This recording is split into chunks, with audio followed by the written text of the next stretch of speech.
বাংলাদেশ জামাত ইসলামী ছাত্র শিবিরের উপরে যে স্টিম রোলার চালানো হয়েছে, এটা যদি অন্য একটা সংগঠনের উপরে চালানো হতো, তাহলে চোখে তো দূরের কথা, মাইক্রোস্কোপ দূরবীন দিয়েও এরকম একজন সমর্থককেও তাদের খুঁজে বের করা যেত না। আর সেই জামাত ইসলামী ছাত্র শিবির মাইক্রোস্কোপ আর দূরবীন তো পরের কথা, বুক ফুলিয়ে আমাদের নেতারা ওদিকে জীবন বাজি রেখেছেন, ফাঁসির মঞ্চে গিয়েছেন হাসতে হাসতে। রাজপথে আমরা একাধিকবার জেল থেকে বের হয়ে আবার রাজপথে মিছিল করে জনগণের পাশে ছিলাম।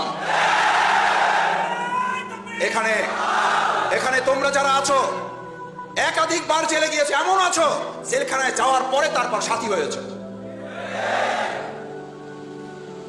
আমার সাথে দেখা হয়েছে, বুক মিলিয়েছে।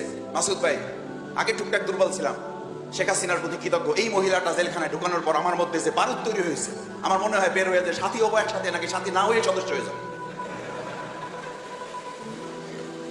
এই বলা লোক এখানে আসো।